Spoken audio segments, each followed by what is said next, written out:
Саламатсыздарбы, урматтуу Коом пресс сайтынын көрүүчүлөрү, биз кезектеги цензурасыз маекти баштап отурабыз. Ал эми бүгүн цензурасыз маек курганы келип отурган коногубуз Бак-Дөөлөт коомунун жетекчиси кыргызстануучу Мелис Мураталиев. Куш келипсиз биздин студияга. Биз азыр кийинки учурларда кыргыз улутунун иденттүүлүгү, кыргыз улутунун өзгөчөлүгү, тарыхы жөнүндө көп сөздөрдү, маектерди угуп келатабыз. Көпчүлүгүбүз бул эгемендүүлүктү алгандан бери кыргызчылыкка өтө баштадык. Кыргызчылык дегенибиз бул өзүнүн таануу деп коелу. Так ушул сиз айтып аткан Кыргызстан боюнча. Кыргызстануу кандайча илим болуп калды? Буну кайсы негизде илим деп атай алабыз? Негизи мындай расмий түрдө Кыргызстануу деген бул илимий багыт же тармак деп кабыл алынды азырынча расмий. Бирок азыртан мен билгени бир 2-3 окуу жайда, жогорку окуу жайларда буну бир жаңы тармак катары, илимий тармак катары кароого алып башташты. Бул багытта изилдөөлөр жүрө баштады. Ошентип эле Кыргызстануу деп эле аталып эле. Бирок расмий мисалы илим катары мындай жарыяланган жок. Бул бир. Экинчиден эмне себеп, эмне түркү, эмнеден улам келип чыкты деген маселе жана кыргызчылык деп атап өтпөйсүңөрбү? Мен ойлойм, негизи биз эгемендүүлүктү кабыл алдык дейбизби, же эгемендүүлүккө жеттик дейбизби? Ошол мезгилден тарта эң бир маанилүү маселелердин бири бул өзүн өзү таануу. Улуттун өзүн өзү таануусу бул идентификация маселеси. Мына бул илимий өз карашта бул туура нерсе да. Анан ошол өңүттөн караганда, анда эгер өзүн өзү таануу маселеси болсо, анда бизге эң ылайыктуусу эле Кыргызстануу маселе болуп калат.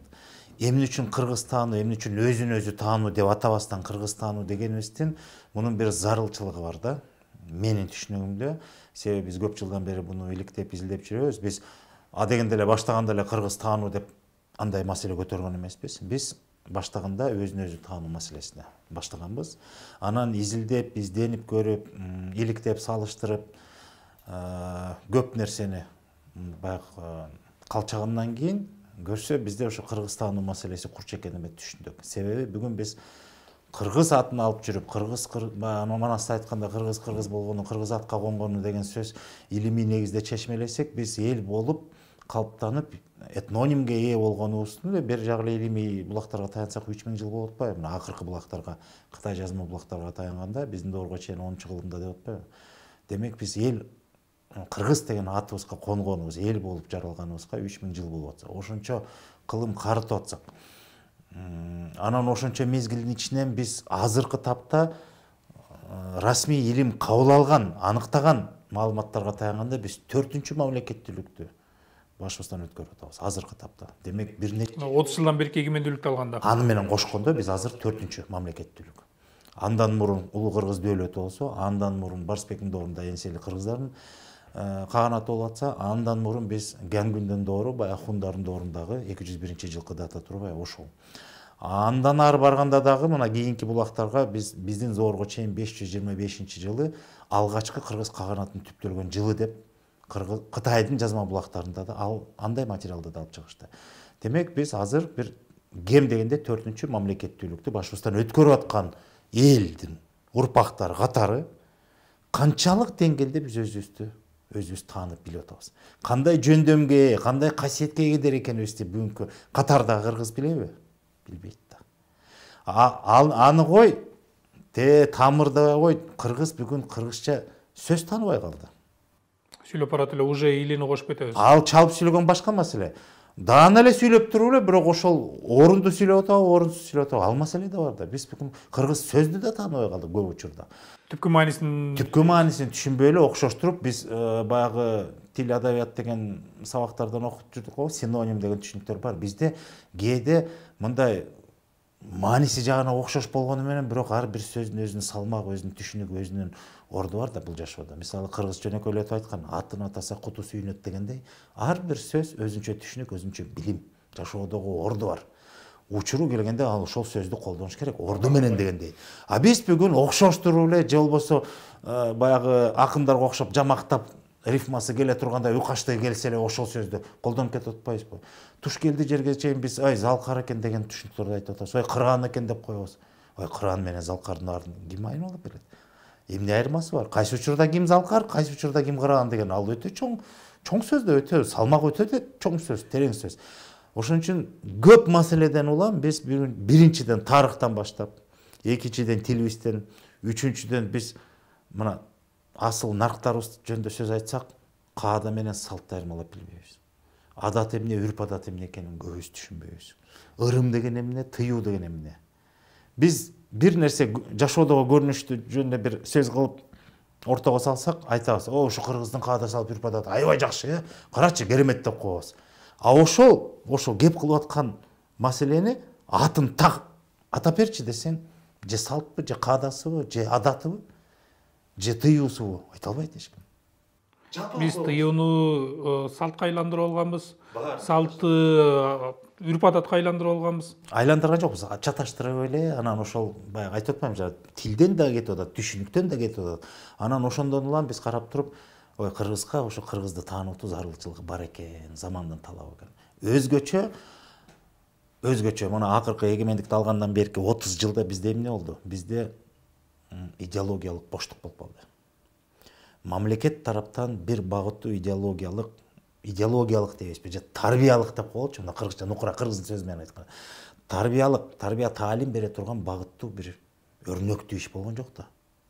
Программалар, мамлекеттик программалар.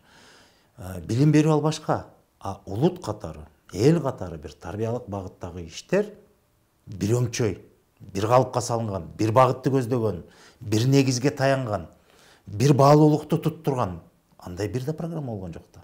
Азыркы заманда айтканда мен идеологиялык боштук койгондон кийин байкы кетесиң. Анан ошондой идеологиялык боштук пайда болгондон кийин, анан биз чек арабызды ачтык, демократияны жарыяладык, адамдын укугуна эркиндикти чексиз бердик дагы. Анан эмне болду биздин мамлекетте?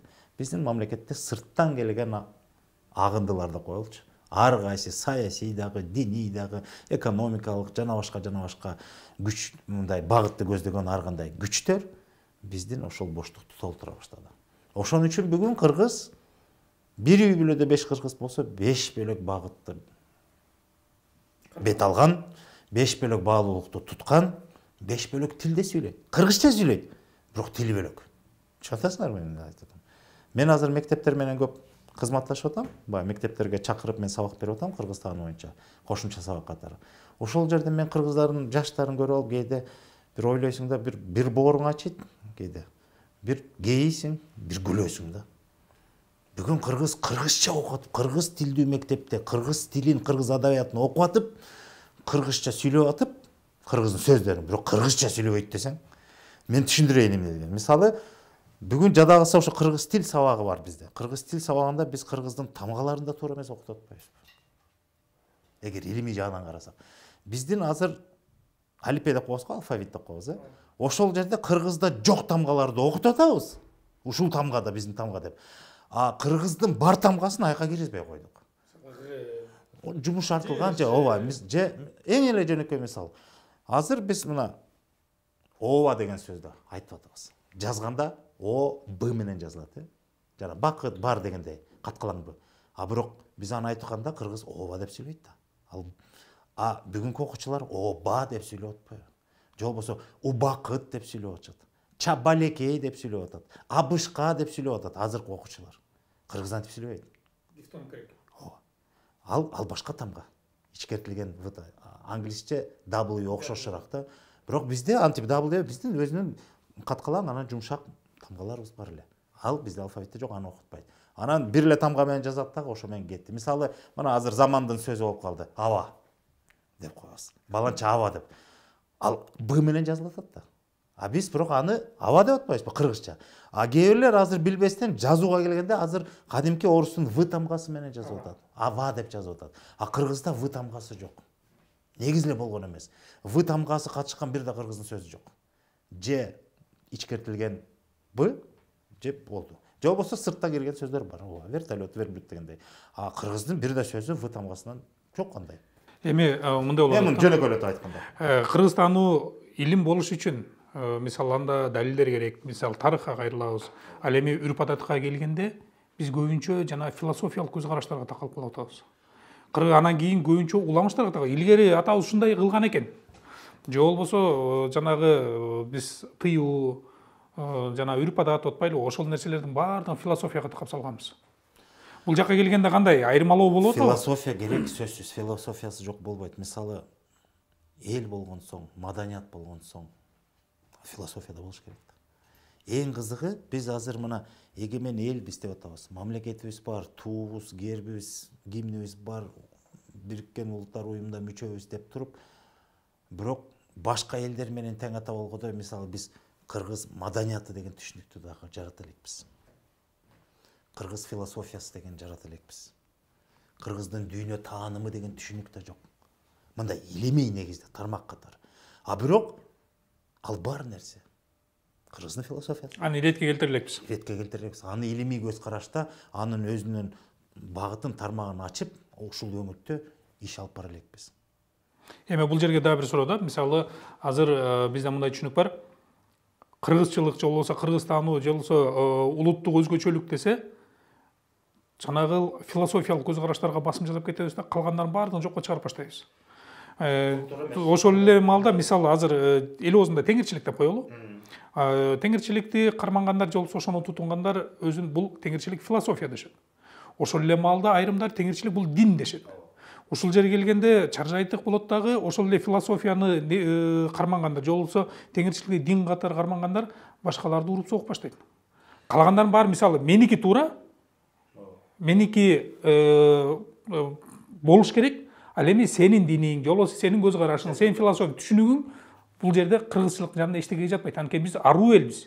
Ушундай көз караштар бар. Мен мисалы Кыргызстанда баштайм. Мисалы биз Багдөлөт коому кыргыз таануу деген атайын окуу программасын иштеп чыкканбыз.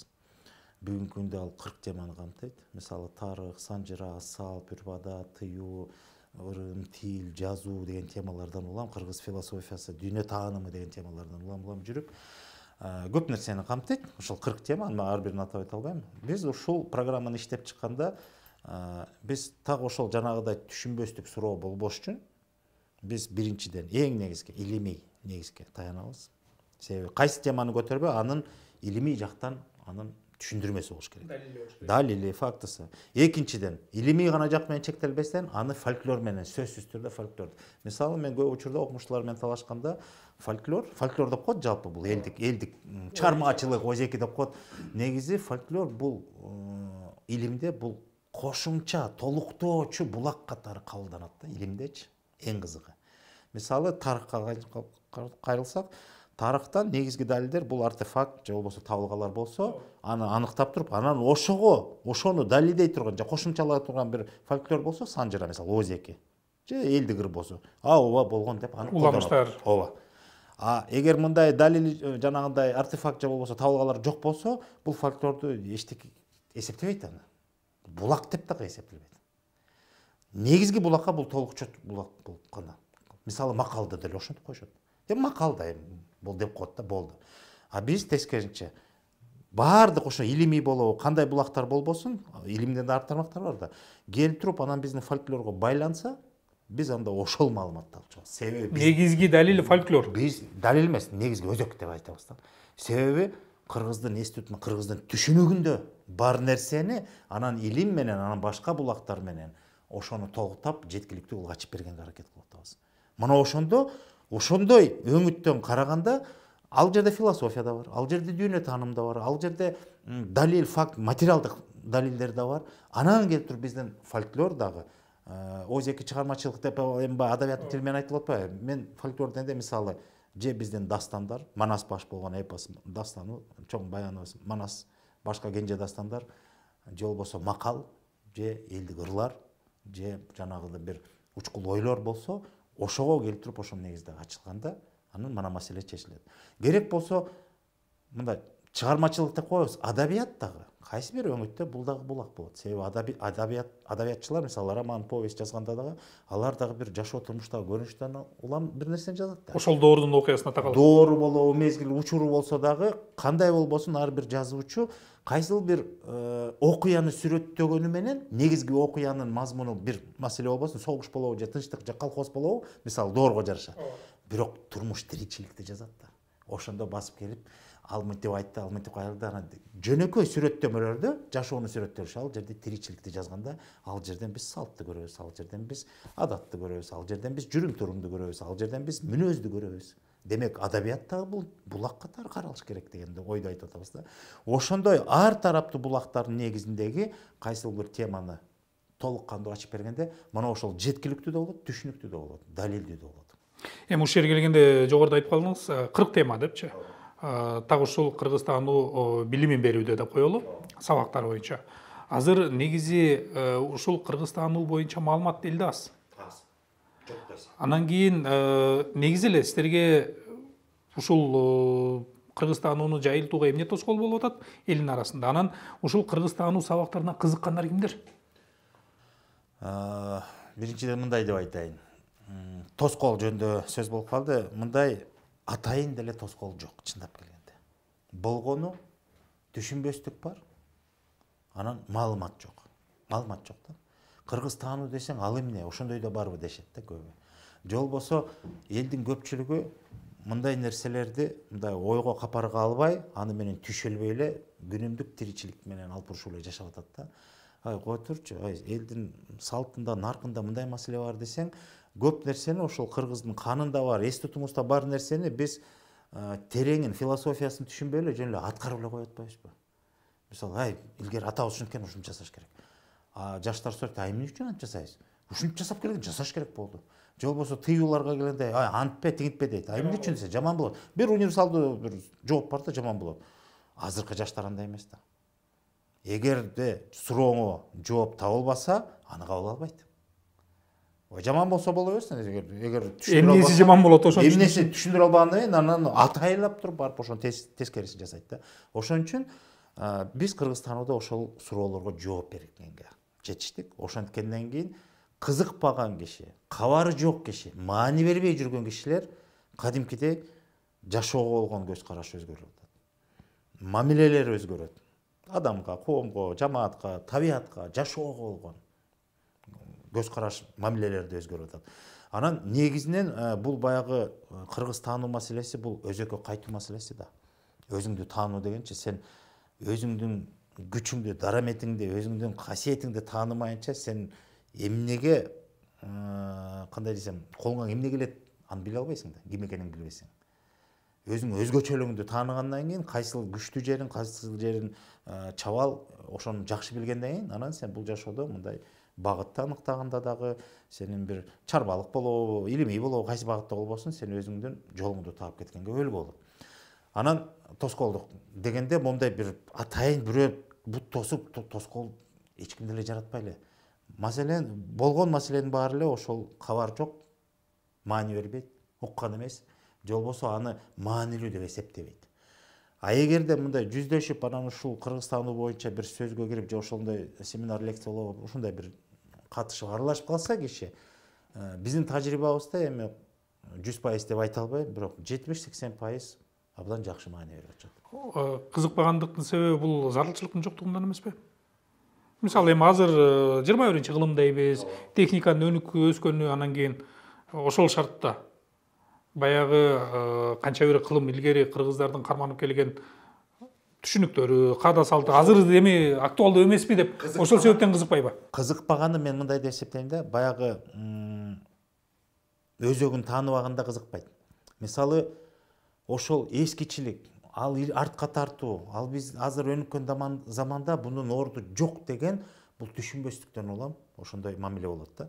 Түшүнгөндөн кийин тескерисинче. Мен бир баштан өткөн бир кызык окуяны айтып берейин. Биз Кыргызстануу программасын иштеп чыгып, мектептерде, лицей, жогорку окуу жайларда апробациядан өткөрүп баштадык. Кошумча сабак катары, сабактан тышкаркы убакта эч кимди мажбурлабай, ошентип иштеп баштадык. Андан башка билим берүү мекемелеринен тышкары, мисалы, күч түзүмдөрүндө, эң кызыгы мамлекеттик тармактарда, мамлекеттик мекемелерде, күч түзүмдөрүндө дагы ошондой ишке ашыра баштадык. Анан бир топ жыл болуп, жакшы ийгиликтер пайда боло баштады. Эми аз болсо дагы, бирок анан мен өзүм Бишкекте, шаарда төрөлүп өскөм. Мен тең туштарым, досторум бар. Орус тилдүүлөр көп. Анан бир күнү досторум айтып атпайбы? Сен ушуну кыргызча эле өтпөй, орусча да өтпөйсүң деп атпайбы? Ушул жер кызык болуп аткан мага. Кыргыз таанууну орусча өтпөйсүң дейт. Мынтип калды башы. Сен бизге да окутпайсың дейт. Ой, кел, маселе жок. Бирок биз түшүнбөйбүз дейт да. Анан эмне кылайын? Мен сен түшүнбөсөң мен кандай кылайын десем, сен орусча өтпөйсүң дейт да. Анан мен ойландым, мен биринчи менин орусча айтканда реакциям, мен күлдүм. Күлүп жибердим. Кыргызстан орусча. Ойлонсоң Кыргызстан болуп атса, кыргыздар жөнүндө болуп атса, багытталганы кыргыздарга багытталып атса, мен атайын мисалы орустарга окутпай элем да, же бир дуңган уйгурга анын зарылчылыгы жок. Эң биринчи зарылдык кыргыздын өзүнө да. Анан кыргыздарга кыргыз жөнүндө кыргыз таанууну мен орус тилинде бергеним элестетчи деп мен күлдүм да кадимкидей. Мен күлсөм ошо тааныштарым таарынып атпайбы? А сен эмне биздин кыргыз болуубузду каалабайсыңбы дейт. Каалайм дейт. Анда түшүндүр да, биз тил билбейбиз дейт. Эми ал тил билбегендиги үчүн бизди чийип саласыңарбы дейт колумда. Биз анда кыргыз болбой калабызбы деген маселе. А бирок ошого кызыгуу артып, ошондой муктаждык болуп, биз дагы тарыхыбызды билгибиз келет дейт. Биз дагы касиетибизди түшүнгүбүз келет дейт. Биз дагы дүйнө таанымыбызды, философиясыбызды дагы мындай окуубуз келет дейт да. Кадимкидей кызыгып атышпайбы? Анан ошентип эң кызыгы ошол орус тилде деп коелу, шарттуу түрдө. Шаарда чоң өскөн, эми шаарда сөйлөбөсө делечи, кээ эле шаардыкта эмес. Баягы билген, алган билимине жараша болот атпайбы? Мектепте окуган билими бүт орус тилде болсо, анда ошондой калыптанып калат да, ой жүгүртүүсү бардык. Ошондой тааныш достор келип туруп анан айтты, биз баарын уюштуруп беребиз, биз өзүбүзгө окшогондорду өзүбүз таап келебиз, укчул кишилерди таап келебиз. Сен болгону ошону орус тили окуп бер дедим. Мен тамашалап атат экен дедим. Болбой анан балдар баарын уюштуруп берди. Керек болсо жанагы соц тармактарга афишасын бергенге чейин сүрөткө тартып баарын жазып, жакшынакай бир жерден бир имараттан кеңсени алды ижарага, алды да акчасын төлөдү, мени чакырды. Келсем эл толтура зал толтура киши. Эл келди. Карасаң, баягы орус тилдүү, бирок кыпкыргыз эле биздин жарандарыбыз, шаардык тургундары да көбүнесе. Анан ошондо орусча айтып баштанды, мына ошол жерде анан кандай менин кызыкканы, таң калганы, мени таң калтырганы, ошо кыргыз тилин билбей, бирок кыргызга күйгөн чын ниет дилинде ошо кыргызды тааныйм деген муктаждык көбүрөөк экен. Кыргызча сайрап туруп кыргыз таануу жөнүндө сөз козгосоң, аны билебиз деп коет. Талдай келип, бир суроо берип талдай келсе, көбү билбейт. А бирок үстүртөн билебиз деп кызыкпайт. Анан момундай тереңине сүңгүп туруп, бир түшүнүктөрдү талдап, бири-биринен айырмасын, философиясын ачыктаганда, анан жакаларын кайнап таң калышат. Мен түшүнбөй эле жашап жүрүптүрбүз да. Биз сайраганыбыз менен биз көп нерсени билбейт экенбиз дейт. Ага караганда жана орус тилдүүлөр тилин билбесе да, бирок тереңине сүңгүп, жетип, ошону иликтеп, талдап, кадимкиде өздөштүрүп атканы, мына акыркы бир 4-5 жыл болду. 17-жылдан баштап мен орус тилинде да өткөрүп аттым. Биринчи жолу ошол Кыргызстан сабагын орус тилинде берет экен, Кыргызоведениеде берет экен дегенде мен да таң калгам. Элестет. Философия ошо кыргыз тилин, кыргыз тарыхын, Кыргызстануу, кыргыз философиясын орус тилинде деп менен таң калгам. Өзү мындайча айтканда орус тилдүү киши анан кийин бизге кыргыз таанууну кантип үйрөтсүн деп. Ал түшүнүк бизде да болгон. Анан кийин барып жогоруда сиз айткандай түшүндүрүүдөн кийин кабыл ала баштадык. Эми биз анда практика жөнүндө эмес, жалаң эле теорияны үйрөнүп атабыз. Мындайча айтканда, практикалык курстар барбы? Мисалы ошол эле шаардыктар, азыр биз балконский деп албадыкпы, тырмакчанын ичинде. Ошол эле балконский балдар, кыздар, улуу болобу, жаш болобу, балким каймактан сармайды бөлүп алууну, мисалы да, же болбосо жөнөкөй ат токууну, же болбосо эр токумду, мен айтып берейин. Эр токумду айырмалап, кайсынысы үзөңгү, кайсынысы жүгөн, чылбыр менен тизгиндин айырмасын, ошону үйрөткөн практикалар барбы? Бар, бизде мына айтайын, 2013 жылдан баштап 4 жыл катары менен, 13, 14, 15, 16 жыл, 4 жыл катары менен биз кыргыз таануу теледолбоор деп 2 жыл КТРК менен иштедик, 1 жыл ЛТР, 1 жыл Пирамида каналы менен иштедик. Анда биз эмне кылдык? Биз биринчи ошо мектептер менен иштеп аткан, мисалга ачык. Ошондо мектеп окуучуларына жанагындай теориялык курсту жарым жыл окуткандан кийин мектеп сабактан тышкары. Анан ошол жерден баягы балдар аябай ичиндеги сезимдери козголуп, тим эле мындай бир башкача акыбалга келип, анан ошонун ичинен дагы кайра тондоо өткөрүп, себеби баары каражатка байланыштуу болчу. Анан биз бир нече мектеп, Бишкекте 16 мектепти камтыдык. Кийин 4 район деп туруп, анан курама топторду түзүп туруп, жайында бир жумага жайлоого алып чыгабыз. Жайлоого алып чыктык. Анан ал жерден 4 курама топ болсо 4 боз үй алып келебиз дагы, арендаганын баарын алабыз. Анан боз үйдү теориясын окуткандан кийин анын практикалык көрсөтмө сабак деп коебуз, мастер-класс. Ошол жерде үйрөтүп көрсөтүп, балдар өздөрү тигишти. Түндүктү көтөрүп, кадимкидей. Анан ошонун баарын тигип атканда биз баарын көрсөтүп да үйрөтүп да кайталатып бышыктап аттык. Ар бирөөнүн аталышы эмне, мисалы сокмо, эшме деген эмне, боз үйдүн жыгачы, кийизи деген ар бирин бүт орду менен ирети менен кандай тигилет деп бардык ичинде философиясын дагы бардыгын камтып түшүндүрдүк. Мисалы төр кандай болот, коломто, тиги бул босого улага деген нерселерден баштап эпчи тарап, эр тарап дегендей нерселердин баарын түшүндүрүп атып ал жерде иш жүзүндө көрсөткөндө кадимкидей кабыл алуу башка. Биринчиден өздөрү аракет кылып тигип атканда кадимкидей мындай түшүнүктүү алат экен. Анан чечип атканда өзүңөр чечесиңер. Ирети менен кандай жыйнайсыңар баарын түшүнөт. Себеби боз үй тигип атканда үзүк турдуктары дагы бүктөмдөрү бүт орду менен да. Так ошондой кылып тигип атканда түшүндүргөнбүз да. Көрдүңүзбү? Азыр биз муну алып атабыз. Бул жыйнаганда ошентип жыйналыш керек деп. Чечкенине келгенде өзүнө бердик, өздөрү чечет. Анан ал жерден топтор менен мындай конкурс иретинде да, реалити шоу форматында анан упай топтошот. Ким туура, ким жаңылды. Анан бул конкурстан бул биринчи орунду алды, бул экинчи деп ушундай балдарга аябай кызык кылып уюштуруп сонун өттү. Андан тышкары мисалы бул жалпы мисалы боз үй тууралуу. Эркек балдарга ат току, ат жабдыктары өзүнчө, анан ат току, менүү ыкмаларын үйрөттүк. Үзөңгү теппей, анан жанагындай ар кандай ыкмаларды үйрөттүк.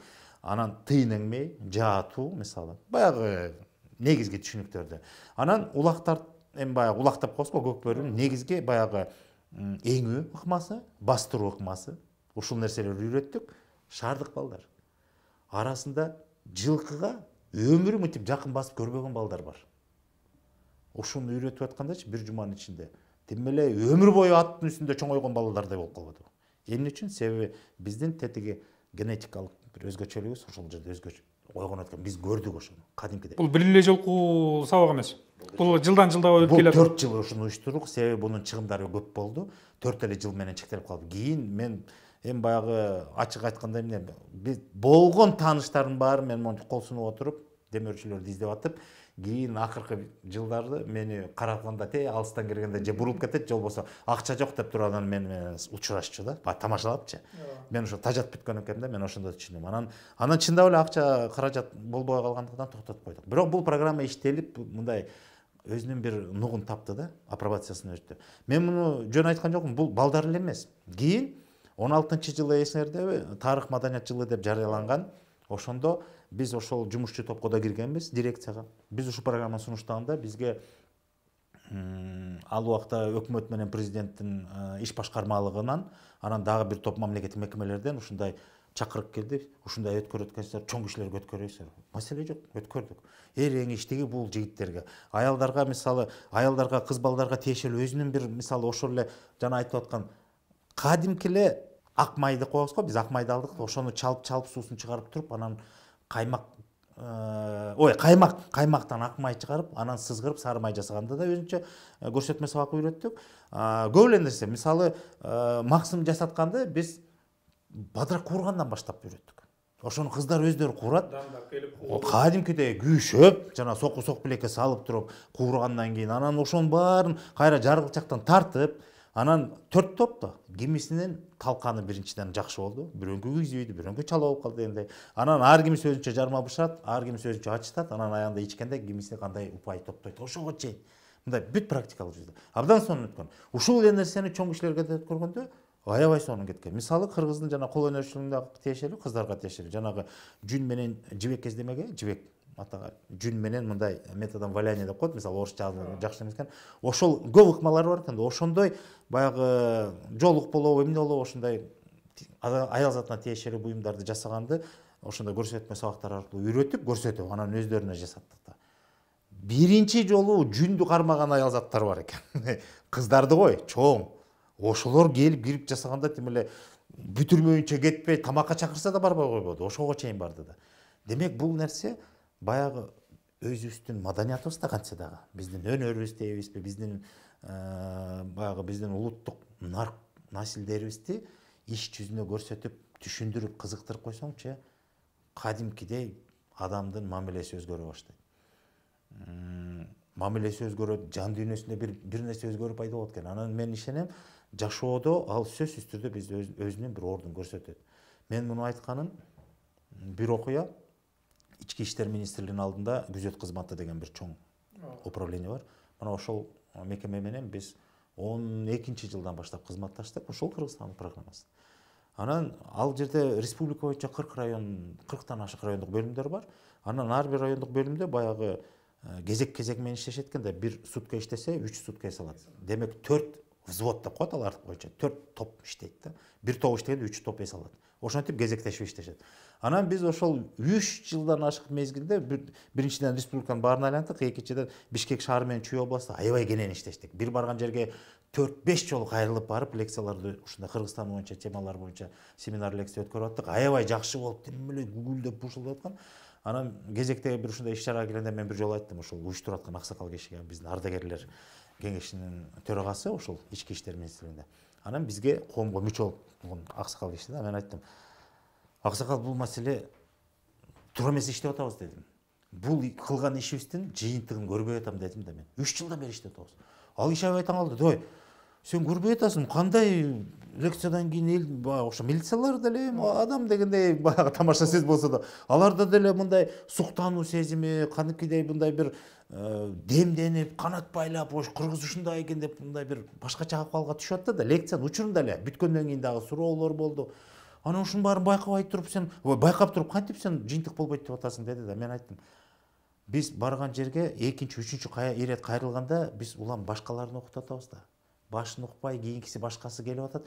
То есть орусча айтканда системного подхода не было. Бирөө башын укса, бирөө этегин угат, айрымдар ортосунан. Иреттүү, тартиптүү түрдө бул окуу процесси болгон жок. Бул кадимки окуу процессиндей көрүп атам да мен.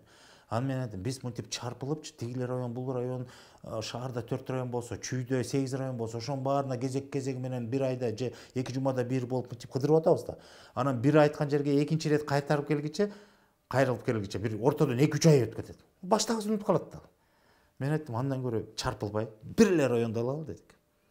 Биздин курсту канча тема болсо, ошонун баарын башынан аяк баарына төкпөй чачпай окуйлу дедик. Анан ошондо жыйынтыкты көрөлү дедик да. Ошентип иштеп баштаганда мына ошондо жыйынтыгы кандай болду. Ошол жылдын жыйынтыгы менен ошол Октябрь райондук бөлүмү күзөт кызматы Бишкек шаарында өздөрүнүн жанагы кесиптик талаптар боюнча рейтинг деп коет. Мисалы, жыл сайын чыгарып турат экен. Бул жылы тартиби боюнча, аткаруучулук боюнча да өзүнүн бир милициянын талаптары боюнча бир 15тен ашык талаптар бар экен. Ошол категориялар боюнча кимиси артыкчылыкка жетти, 1-чи, 2-чи, 3-чү орунду белгилейт экен. Анан 40ка чейин тизмектелет экен кадимкидей. Себеби анын баарын немеси бар экен, устав боюнча талаптарына кандай жооп берет, ошол упайларына жараша анан рейтинг чыгат экен. Октябрь бөлүмү, райондук бөлүмү ошол биз Кыргызстандын сабагын өткөн, курсун өткөндөн кийин ал жерде жанагындай айтпадым, 4 взвод. Демек мен бир теманы 4 күн катар менен окуйм. Өзүмдүн жумушума баргандай күнүгө барам. Анан ошентип канча теманы ошентип 4,5 ай тынбай күндө бар. Аларда суббота воскресенье жок. Алар смен менен иштейт. Ошентип 4,5 ай күндө баратып ошентип окуп атып, аягында ошол жылы 15-жылдын эсеби боюнча алар 1-чи орунду камсыз кылыптыр. Анан жетекчиси мага келип, башчысы айтып атат да, аябай сүйүнүп, ой силерге рахмат, силердин программаңар таасир болду деп мага айтып атат. Мен бир чети туюп атам да, ооба, бирок суроо бердим да. 1-чи орун алгандар жакшы экен. А буга чейинки орундар кайсы экен десе, абдан ылдый экен да. Анан эмне үчүн силер шаарда болуп туруп ошондой төмөнкү орунда экенсиңер десем, мурда биз мынтип ойлочубуз дейт. Мурда баягы булардын өзүнүн өзгөчөлүгү, булар хозрасчет деп коет. Бюджет акча бербейт. Булар канча объект кайтарса, ошол объекттер ошончо акча төлөйт, ошонун эсебинен айлыкты бөлүштүрүшөт. Анан Октябрь району, бул спальный район деп коет, бул жерде микрорайондор, элдер жашайт, мындай субъекттер жок дейт, жана кайтара тургандайчы, мисалы, ишкана, өндүрүү, биз сөз менен айтканда офистер жок. Ооба, анан андайлар аз болгондуктан, объект аз, кайтаргандар аз, акча, айлыктар аз, анан ошон үчүн жумушка болгон мотивация, кызыгуу төмөн болуп туруп, жанагы көрсөткүч боюнча ылдыйкы орунда жүрө бериптир да. Анан эчтеке өзгөргөн жок. Келип эле ушул эле сабакты өтүп кеткенден кийин де булардын ошо жетекчиси айтып атпайбы? Райондук жетекчиси. Булардын биринчиден өз ара болгон мамилеси кадимкидей өзгөрдү дейт. Буларда дагы мурунку иштеген жаңы келгендер бар экен да, баягы новичок тиги бу дегендей биримдүү болгон мамилеси кадимкидей өзгөрдү. Анан офицерлерге, жетекчиликке болгон мамиле өзгөрдү дейт.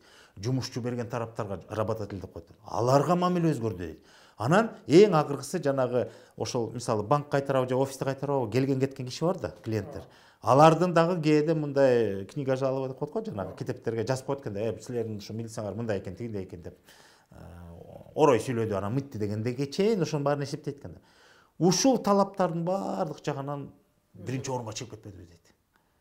Эчтеке тиги жыйынтыгы чыга элек деле тиги байкаптыр да ал кишичи. Анан баарын жыйынтыгы чыгарганда биринчи орунга калганда ал түшүндү да. Анан келип айтып атпайбы, ушул программаны мамлекеттик программа кылып берсеңер, биз тим эле эч мындай эки колубуз менен макулбуз деп туруп окуйт элек деп. Анан ошондон бери келатабыз, биз өкмөткө сунуштап эле келатабыз, маселенин баары ошо жогору жакта да.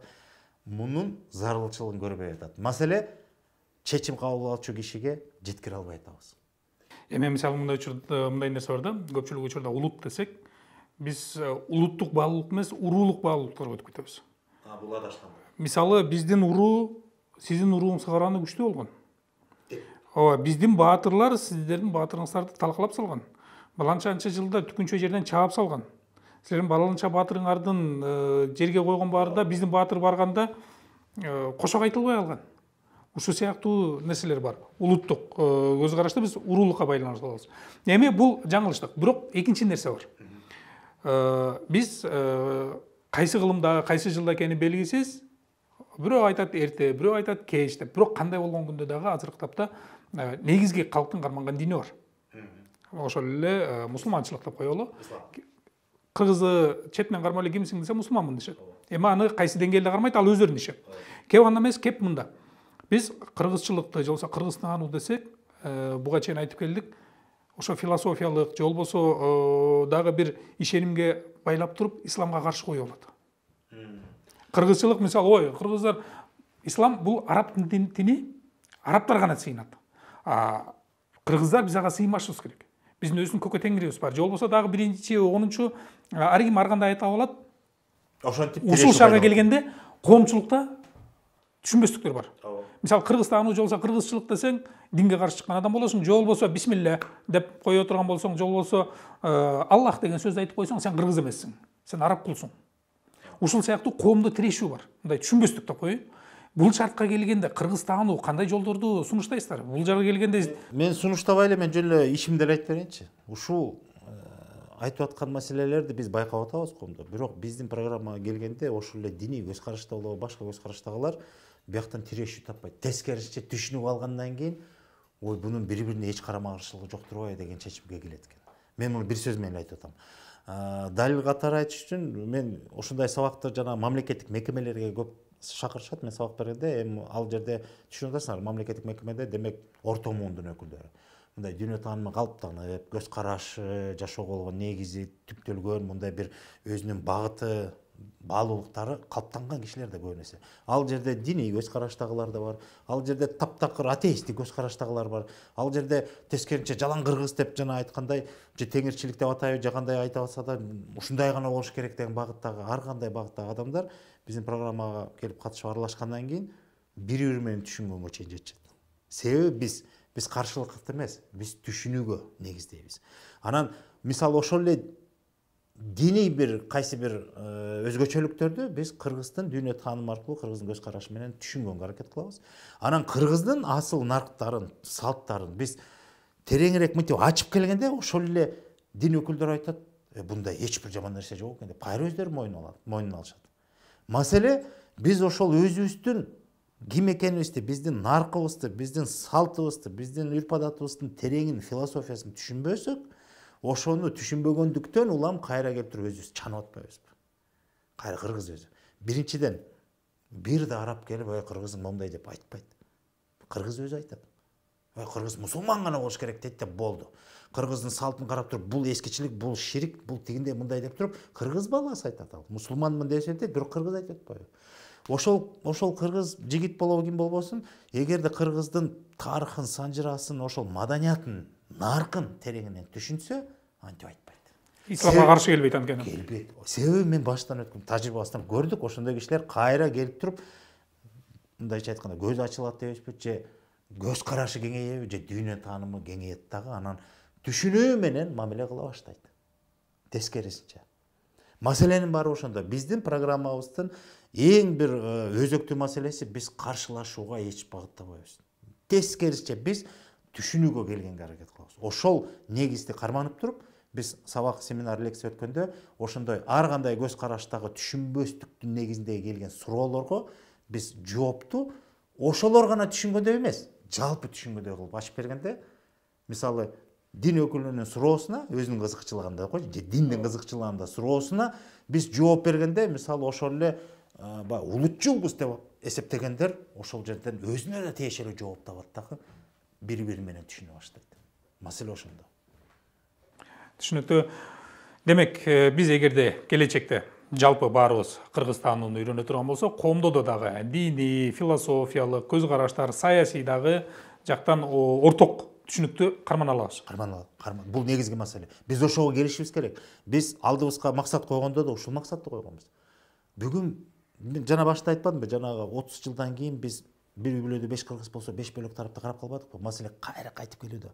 Анан эң кызыгы мына философиялык ой деңгээлде жүгүрсөк, баарыбызды эмне бириктирет? Тамыр эле бириктирет. Сен бирөөң илим жолуна түшсөң, сен дин жолуна түштүң, сен чарбалык жолго түш, сен бизнеске түш, кай тарапка түшпө, бирок тамырда сен кыргызсың да. Ошол тамырга кайтып келсең, тамырдагы нарк, философия, дүйнө таанымдын негизинде бирибизди түшүнө алабыз. Маселе ошондо да. Мына ошол принципти карманып туруп, ушул Кыргызстан программасын иштеп чыктык. Бизге убакыт бөлүп келгениңизге ыраазычылык билдиребиз. Бизге дагы өтө кызыктуу болду. Бизден Компресс сайтынын көрүүчүлөрү дагы мындан чоңураак сабак алат деген ниеттебиз. Жана келечекте ушул Кыргыз таануу сабагы дагы биздин сайт аркылуу дагы кененирээк тарайт деген ишеничти билдирели. Сизге дагы бир жолу рахмат айтабыз. Урматтуу Компресс сайтынын көрүүчүлөрү, биз кезектеги цензурасыз маекти жыйынтыктап жатабыз. Алып барган мен Эрмек Аттоокуров болдум. Ал эми конокто Бакдөөлөт коомунун жетекчиси Мелис Мураталиев, кыргыз таануу илиминин негиздөөчүсү десек болот. Жок, илим дегениз кыргыз таануу, бизде программа программа. Кыргыз таануу программасынын негиздөөчүсү болду.